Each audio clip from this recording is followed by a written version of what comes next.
क्या ले लौंडो, बढ़िया सब। बहुत दिन बाद मिल रहे हैं हाँ। अब क्या करें, आपके लिए सरप्राइज जो रेडी कर रहा था। दोस्तों, आज का वीडियो बहुत ज्यादा खास होने वाला है क्योंकि आज मैं कवर करने वाला हूँ डिस्टर्बिंग मूवीज आइसबर्ग को।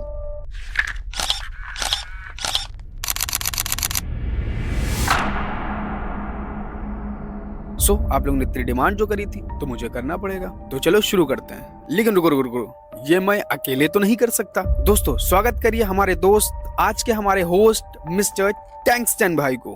तो क्या तुम लोगों को पता है आज मैं किसके चैनल पे आया हूँ? Crime EXP। Because I think time हो गया है यूट्यूब को ब्लास्ट करने का। तैयार हो ना टैंक्सटन भाई? बिल्कुल भाई बिल्कुल। शुरू करें? लेकिन शुरू करने से पहले हे यूट्यूब, फक यू।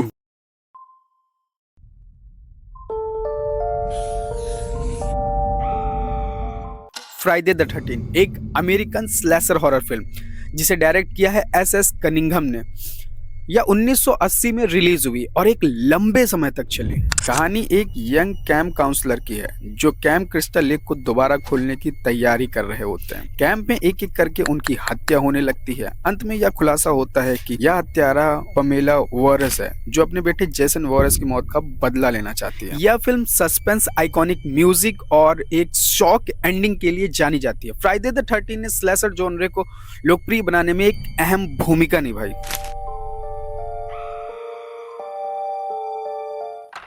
ये एक अमेरिकन सुपरनैचुरल स्लैशर फिल्म है जिसका डायरेक्शन टॉम हेलन ने किया। ये फिल्म 1988 में रिलीज हुई और इसमें चंकी नाम की पोजेस्ड डॉल को मुख्य एंटेगोनिस्ट के रूप में पेश किया। कहानी एक सीरियल किलर चार्ली ले रे से शुरू होती है जो मरते समय वुडू रिचुअल के जरिए अपनी सोल एक डॉल में डाल देता है। वो गुड़िया एक बच्ची एंडी बर्थडे के हाथ में पहुंच जाती है। जल्दी आसपास रहस्य में हत्याएं होनी शुरू हो जाती हैं। चाइल्ड्स प्ले को इसके डार्क ह्यूमर, हॉरर एलिमेंट और चंकी के आइकॉनिक कैरेक्टर के लिए जाना जाता है।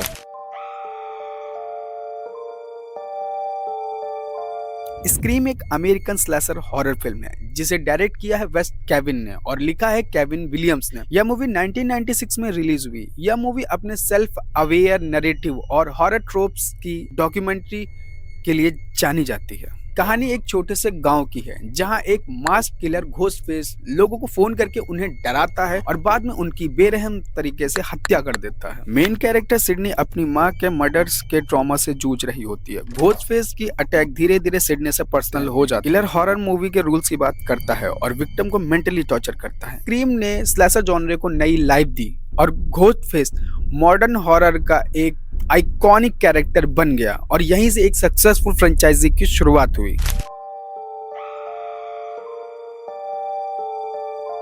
ये एक अमेरिकन सुपरनैचुरल हॉरर फिल्म है जिसमें जेम्स वैन ने डायरेक्ट किया। ये movie real life paranormal investigation Ed and Lorraine Warren case पर बेस्ड है। कहानी पेरेंट फैमिली पे शुरू होती है जो एक पुराने फार्म हाउस में रहने आती है। शुरुआत में घर नॉर्मल लगता है लेकिन धीरे धीरे स्ट्रेंज साउंड, मूविंग ऑब्जेक्ट और डार्क प्रेजेंस महसूस होने लगती है।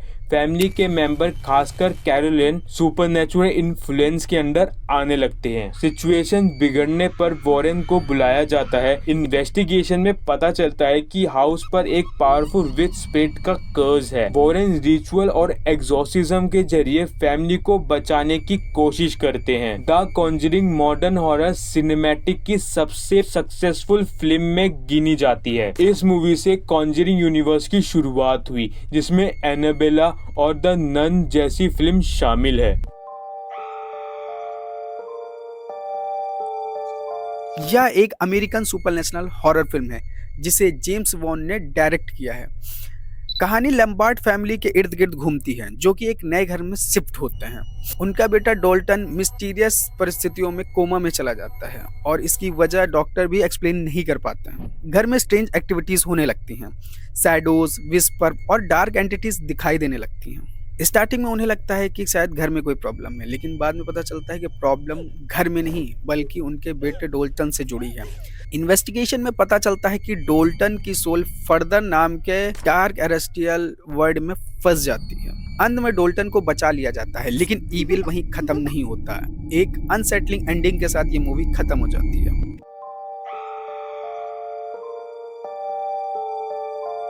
द रिंग एक अमेरिकन सुपरनैचुरल हॉरर फिल्म है जिसे गोर वर्बिसिकी ने डायरेक्ट किया। ये जापानीज मूवी रिंगू का रीमेक है। कहानी एक कर्ज वीडियो टेप के बारे में है। जो भी इस टेप को देखता है उसे 7 दिन बाद मरने की वार्निंग मिलती है। जर्नलिस्ट रिचल केलर इस मिस्ट्री की इन्वेस्टिगेशन शुरू करते हैं। टेप देखने के बाद उसके साथ स्ट्रेंज विजन्स और क्रीपी इवेंट्स होने शुरू हो जाते हैं। इन्वेस्टिगेशन में रिचल को एक डिस्टर्बिंग गर्ल समारा मॉर्गन के बारे में पता चलता है। समारा की डेथ अननेचुरल और पेनफुल होती है। उसकी एंग्री स्पिरिट कर्स के रूप में टेप से जुड़ी होती है। रिचल कर्स को खत्म करने की कोशिश करती है। एंडिंग डार्क और होपलेस होती है। स्लो बर्न फियर और अनसेटलिंग एटमॉस्फेयर इसकी पहचान थी।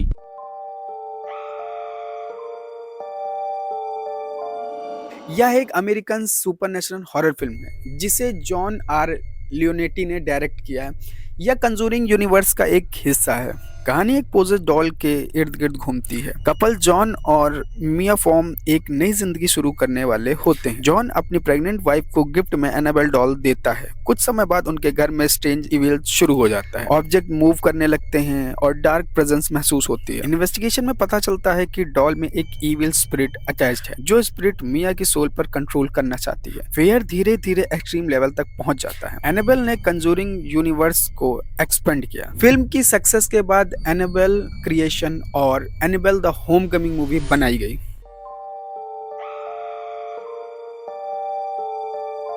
ए नाइटमेयर ऑन एल्म स्ट्रीट एक अमेरिकन सुपरनैचुरल स्लैशर फिल्म है जिसे वेस्ट केविन ने डायरेक्ट किया। कहानी एल्म स्ट्रीट नाम के इलाके में रहने वाले टीनेजर के इर्द गिर्द घूमती है। ये सभी एक ही डरावना सपना देखते हैं। सपने में एक बर्न फेस वाला आदमी दिखता है जिसके हाथ में रेजर शार्प ग्लव होता है। जो टीनेजर सपने में मरता है वो असल जिंदगी में भी मर जाता है। इस किलर का नाम फ्रेडी क्यूलर होता है। फ्रेडी बच्चों के सपनों में आकर उन्हें मारता है। अंत में फ्रेडी को रोक दिया जाता है। एंडिंग अनईजी और क्रीपी रहती है। ए नाइटमेयर ऑन एल्म स्ट्रीट ने ड्रीम बेस्ड हॉरर कॉन्सेप्ट को पॉपुलर बनाया। फ्रेडी हॉरर हिस्ट्री के सबसे आइकॉनिक विलन्स में गिना जाता है।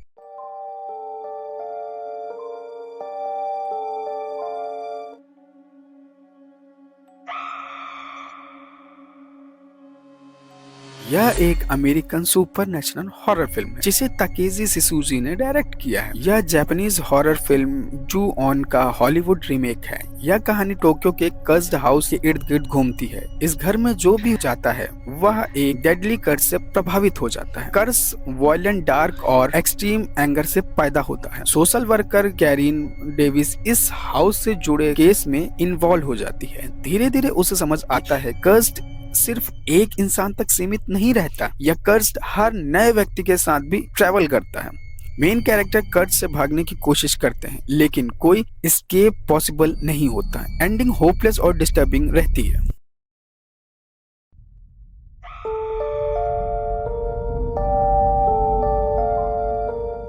यह एक अमेरिकन हॉरर फिल्म है जिसे टोबी हुपर ने डायरेक्ट किया है। कहानी टेक्सास के एक रूरल एरिया में घूम रहे कुछ यंग फ्रेंड के ग्रुप से होती है जो कि एक फैमिली हाउस के पास रुकते हैं जो देखने में काफी क्रीपी और अनसेटलिंग लगता है। ग्रुप का सामना एक मेंटली इल फैमिली से होता है। इस ग्रुप का सबसे खतरनाक मेंबर होता है लेदरफेस जो कि ह्यूमन स्केल का मास्क पहनता है और चैनसो यूज करता है। वह एक एक करके उन लोगों को मारने लगता है। एंडिंग कायोटिक, डिस्टर्बिंग और एग्जॉस्ट होती है। इस मूवी को स्लैशर हॉरर की फाउंडेशन फिल्मों में गिना जाता है। लेदरफेस हॉरर हिस्ट्री का आइकॉनिक किलर बना। लो बजट होने के बावजूद फिल्म ने रियलिस्टिक और रॉ हॉरर को पॉपुलर बनाया।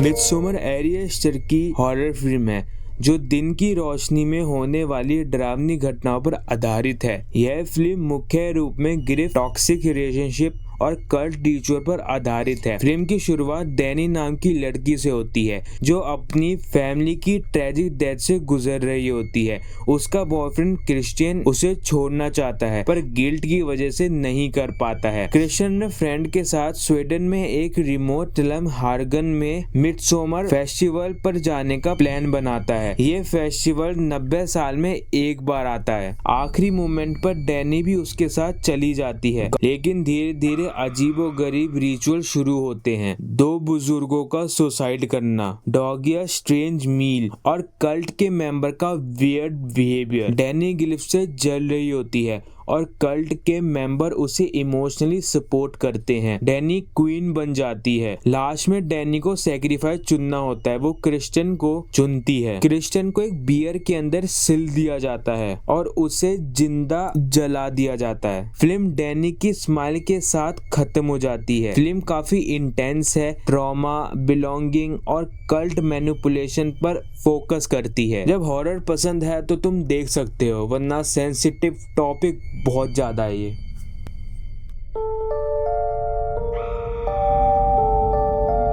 यह एक अमेरिकन साइकोलॉजिकल हॉरर फिल्म है जिसे जेम्स वॉन ने डायरेक्ट किया है। कहानी की शुरुआत एक डर्टी बाथरूम से होती है जहां लॉरेंस और एडम चेन से बंधे होते हैं और उन्हें यह पता नहीं चलता कि वो यहाँ कैसे आ गए। जल्द ही उन्हें पता चलता है कि वे जिक्सो किलर के एक गेम में हैं। जिक्सो अपने विक्टिम को सीधा नहीं मारता है, वह उन्हें पेनफुल चॉइस देता है और हर टेस्ट उनके मोरल से जुड़ी हुई होती है। असल में जिक्सो का पर्पस होता है लोगों को उनकी लाइफ की वैल्यू कराना। लो बजट के बावजूद फिल्म मैसिव हिट बनी।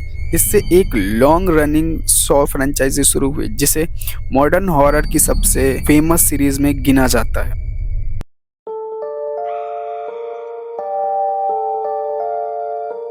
यह एक American body horror comedy film है जिसे केविन स्मिथ ने लिखा और डायरेक्ट किया है। यह मूवी वियर्ड और डिस्टर्बिंग है।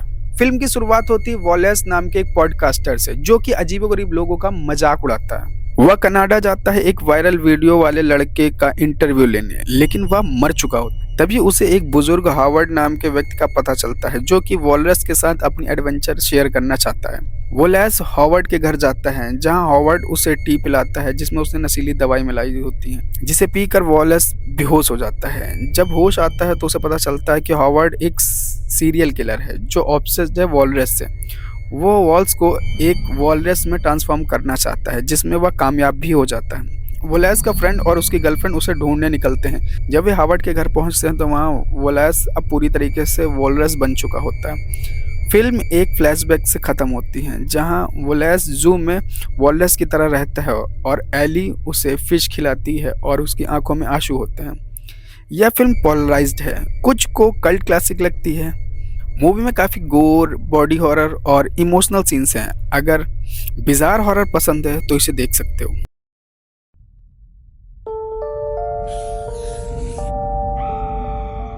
ये अमेरिकन हॉरर फिल्म है जिसे अलेक्जेंड्रा आजा ने डायरेक्ट किया। कहानी कार्टेल फैमिली से शुरू होती है जो रोड ट्रिप पर नेवाडा डेजर्ट से गुजर रहे होते हैं। एक रॉन्ग टर्न लेने के बाद उनकी कार सुनसान डेजर्ट पे खराब हो जाती है। जल्द ही फैमिली को एक एहसास होता है कि वो अकेले नहीं है। डेजर्ट में न्यूक्लियर टेस्ट की वजह से म्यूटेटेड कैनिबल लोग रहते हैं। ये लोग फैमिली पर ब्रूटल अटैक शुरू कर देते हैं। फैमिली मेंबर एक एक करके मरे जाते हैं। सर्वाइवर्स एक्सट्रीम फियर और वायलेंस के बीच में फाइट बैक करते हैं। फिल्म सर्वाइवर इंस्टिंक्ट और ह्यूमन ब्रूटैलिटी को दिखाती है। एंडिंग इंटेंस और डिस्टर्बिंग होती है।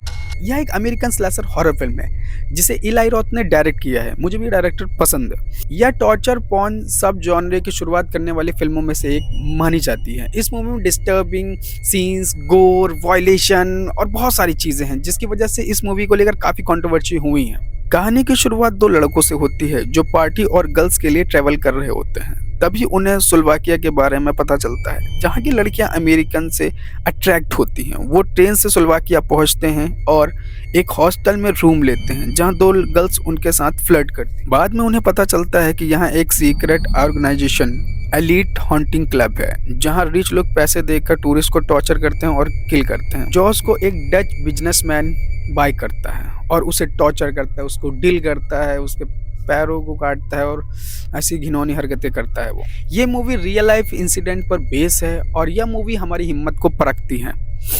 इस मूवी को ना ही देखो तो बेहतर है।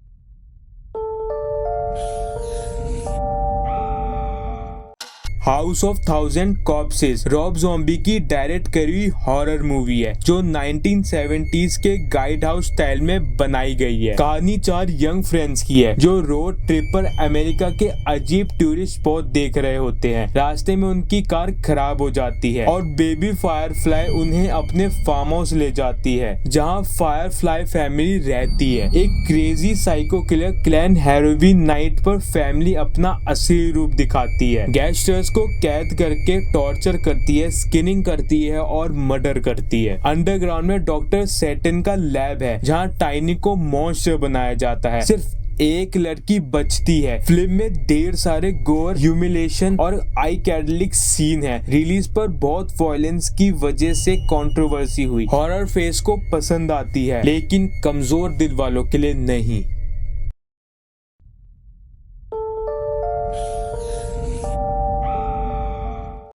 द ह्यूमन सेंटिपिडो एक डच हॉरर फिल्म है जिसे टॉम सिक्स ने लिखा और डायरेक्ट किया।